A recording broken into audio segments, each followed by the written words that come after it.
Ma never wrote down a single recipe in her life. Not one card, not one notebook. It all lived in her hands, and when she passed, most of it went into the ground with her. What I've still got is what I picked up standing at her elbow, watching, before I was even tall enough to see over the counter. 25 of those tricks. No exact measurements, no fancy names, just the things that made her cooking taste like hers and nobody else's.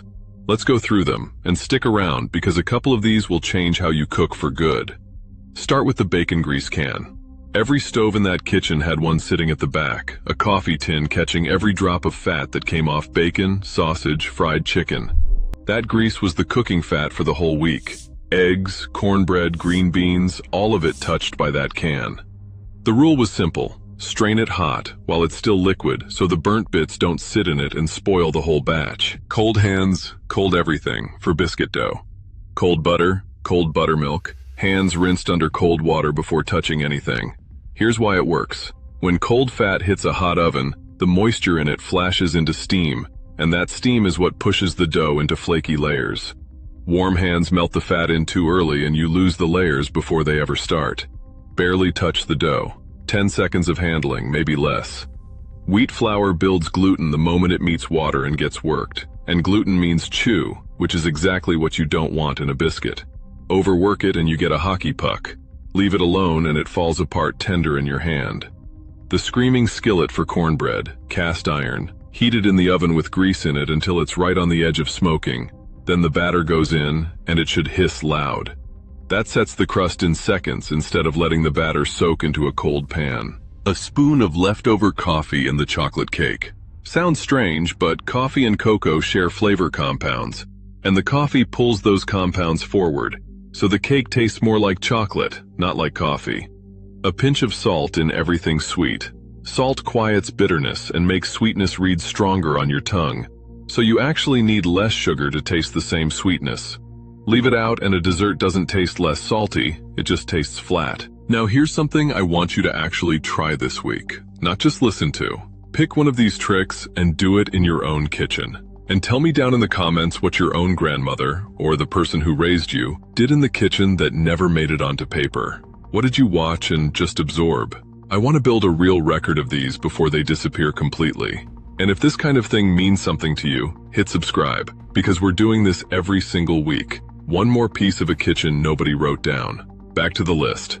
Soup beans went on the stove in the morning and simmered low until evening, with just a bit of fat back. That long, slow cook is what breaks the beans down enough to thicken their own liquid into a gravy. That's the difference between soup beans and just boiled beans. And salt went in at the very end, because salting early toughens the skins and the beans never fully soften. Nothing with flavor went down the drain.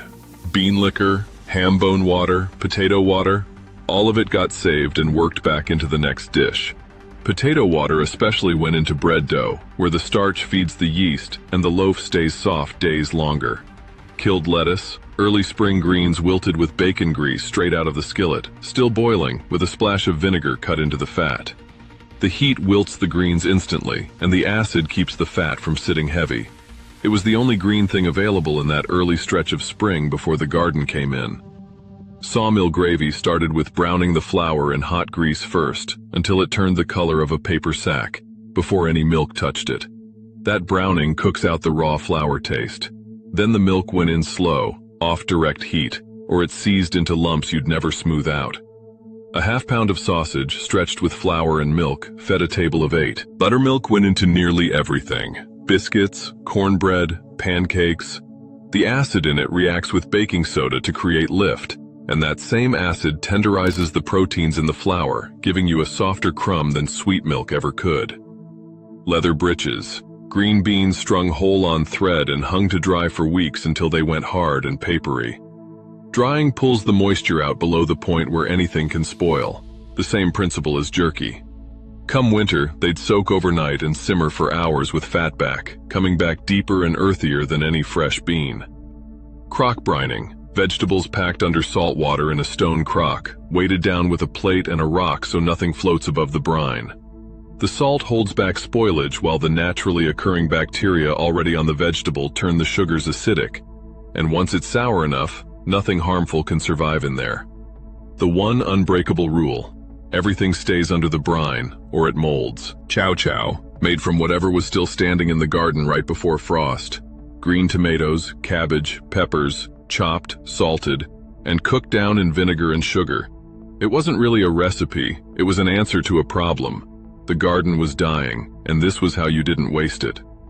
The springhouse kept milk and butter cold with no ice at all, just cold groundwater running steady underneath the crocks, holding around the low 50s year-round.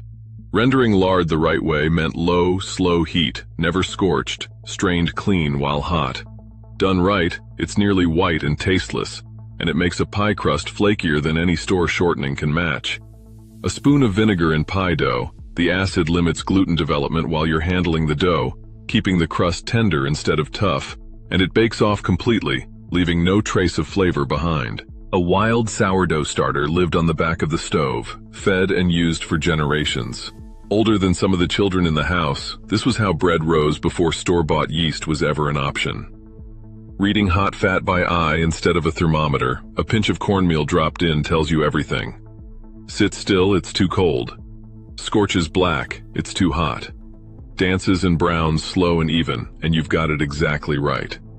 Curing a whole ham in salt, sugar, and pepper for 6 weeks in cold storage, then 30 days of hickory smoke, then aged a full year before it was ever cut. The salt pulls the moisture out of the meat, and meat without moisture can't spoil. Cold cornbread crumbled into a glass of buttermilk, eaten with a spoon, plain supper on nights when nobody had the energy to cook another thing, and it held you through the night better than it has any right to. And the last one? She never measured a single thing. Not a cup, not a spoon. Flour until it looked right, salt until it smelled right. That wasn't carelessness. That was 60 years of knowing something so completely that a measuring cup would only slow her down. And that's the part that can't be handed down. You can hand down a recipe. You can't hand down the hands that knew when it was right. That's the real thing that disappears, not the recipes. We've got plenty of those written now. It's the feel. So go make one of these tonight, by feel, not by a cup, and come tell me how it went.